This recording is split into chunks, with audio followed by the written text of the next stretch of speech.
এটাকে সৌদি আমরা জিয়ার বলে। এখানে আপনারা আরাফার ময়দান দেখতে পাচ্ছেন, এখান থেকে আরাফা স্টার্ট। দেখেন এখানে লেখা আছে আরাফা স্টার্ট হিয়ার। ইতিহাস হচ্ছে আমাদের দেশের প্রেসিডেন্ট এইখানে নিম গাছ লাগাই দিয়েছে। এখানে রাসূল সাল্লাল্লাহু বিদায় হজের ভাষণ দিয়েছিলেন। আধুনিক বিজ্ঞান বলেছে একটা যদি কারো গাড়িতে যদি বাড়িতে 4 নিম গাছ থাকে বয়স্ক বা বড় সাইজে, তাহলে 4 টন এসির কাজ করে। এখানেই হজের সময় জিলহজ মাসের 9 তারিখে সূর্যোদয় থেকে সূর্যাস্ত পর্যন্ত ওয়েট করতে হয়। 4 নিম গাছ ওই পরিমাণ এলাকাকে হাজিরা সমাবেত হন ঠান্ডা আরাফার করে ময়দানে। এই জন্য আপনারাও আল্লাহ দোয়া কবুল করেন। বাড়ি যদি শীতল রাখতে চান স্থান 2-4টা যে নিম গাছ লাগাই দিবেন, দেখবেন যে ইনশাআল্লাহ গরমের দিনে। এটা হচ্ছে আরাফার ময়দানের বাস স্টেশন, এখানে বাস রাখে। হাজী সাহেবরা যখন এই আরাফায় আসেন তখন এই জায়গাগুলোতে বাস রাখা হয়, এই ময়দানগুলোতে।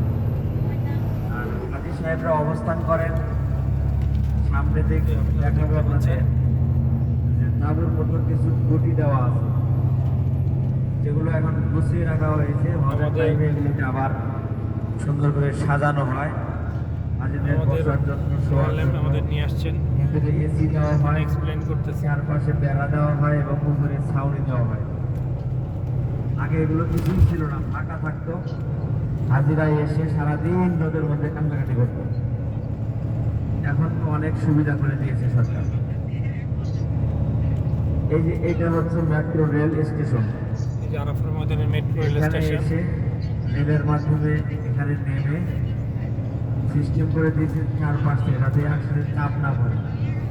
বিভিন্নভাবে মানুষ এখানে এখানে দেখেন অনেক গাছপালা আছে, যাতে হাজিরা একটু গাছের ছায়া নিতে পারেন। মাধ্যমে নিয়ে যাবে।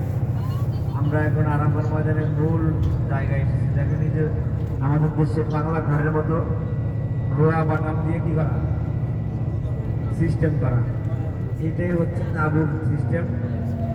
ছাউনি দিয়ে রেখেছে আপনার রোয়া বাতির মতো। এখানে এই যে বাম পাশে একটা তাঁবু দেখা যাচ্ছে, অলরেডি আছে, খুলে নেই। সুন্দর হজের সময় চারপাশে রাস্তাঘাট করা আছে সুন্দরভাবে। এগুলো এরকম ভাবে পুরো ময়দান ছিল, এখানে এসে রোদে অনেক কষ্ট হতো। গাছপালা লাগিয়ে দেওয়া হয়েছে যাতে ছায়াতে স্থান আর নিতে পারে। এখানে ভিতরে কার্পেট দেওয়া হয়, আর উপরে আপনার বিছানা দেওয়া হয়, বালিশ দেওয়া হয়, মানে খেতা কম্বল যা লাগে সব দেয়। আর এদেরকে ভিআইপি মেহমান হিসেবে এখানে আল্লাহর মেহমান এখানে আরাফার দিনে জড়ো হয়। এখানে শুধু অনলি 9 জিলহজে একদিন অবস্থান করা হয়। আর এই যে ডান পাশে দেখছেন কাছে, এটা রেড ক্রিসেন্ট সোসাইটির একটি সেবামূলক প্রতিষ্ঠান।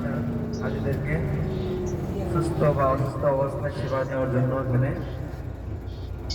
সেন্টার তারা তৈরি করে।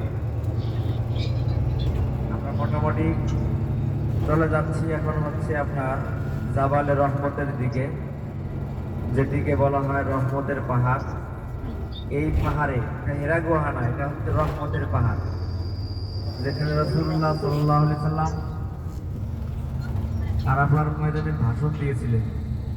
সেই পাহাড়টি দেখেন সোজা উপরে একটা পাহাড়ের উপরে একটা খুঁটি স্থাপন করা, এটাই হচ্ছে জাবালে রহমত। আপনারা হয়তো মোবাইলে অনেকে দেখেছেন। তো আমরা এখান থেকে একসাথে যাব, একসাথে আবার চলে আসবো। বেশি সময় নষ্ট করলে অন্য জায়গায় দেখতে পারবেন না। এজন্য আমরা দ্রুত যত তাড়াতাড়ি পারা যায় আমরা ওখানে আবার নেমে চলে আসবো ইনশাআল্লাহ। সবাই এখন আস্তে আস্তে নেমে যায়। চেষ্টা করবো আপনাদেরকে আরাফার ময়দানটা দেখাতে।